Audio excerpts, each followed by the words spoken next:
চিপাঝাৰ বিধানসভা সমষ্টিৰ বিধায়ক ডক্টৰ প্ৰমানন্দ ৰাজবংশীৰ ওপৰত এতিয়া তীব্ৰ অসন্তোষ প্ৰকাশ কৰিছে স্থানীয় ৰাইজে। বিগত ৫ বছৰ উন্নয়নৰ নামত কেৱল প্ৰতিশ্ৰুতি দিয়া হৈছিল যদিও বাস্তৱত উন্নয়নৰ কোনো দৃশ্যমান পৰিৱৰ্তন হোৱা নাই বুলি অভিযোগ তুলিছে ৰাইজে। স্থানীয় লোকসকলৰ অভিযোগ অনুসাৰে চকৰ মুখৰ পৰা লাউজন লগতে নাওডিঙাৰ পৰা মৰাণদ্বীপাৰ চক আৰু চেঙেলীয়াঝাৰৰ পৰা কথামাৰলৈ যোৱা পথসমূহ এতিয়া প্ৰায় পুখুৰীৰ দৰে অৱস্থাত পৰিণত হৈছে।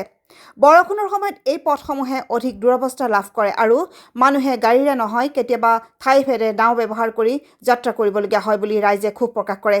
আৰু অভিযোগ উত্থাপন কৰি ৰাইজে কয় যে বিধায়কজনে বিগত ৫ বছৰত এই পথসমূহ উন্নয়ন কৰা হ'ব বুলি বহুবাৰ আশ্বাস দিছিল যদিও এতিয়ালৈকে সেই প্ৰতিশ্ৰুতি পূৰণ নহ'ল। ইয়াৰ ফলত অঞ্চলটোৰ সাধাৰণ লোকসকল দৈনন্দিন যাতায়াতত ভোগান্তিৰ সন্মুখীন হ'বলগীয়া হৈছে।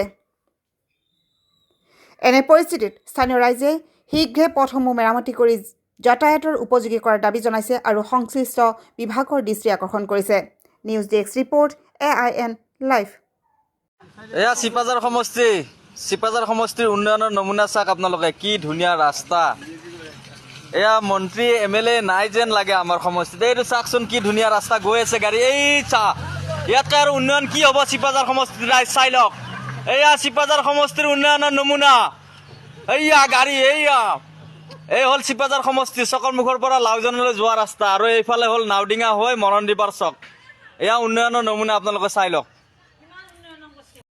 যিকোনো খবৰ আৰু বিজ্ঞাপনৰ বাবে যোগাযোগ কৰক 7896121996।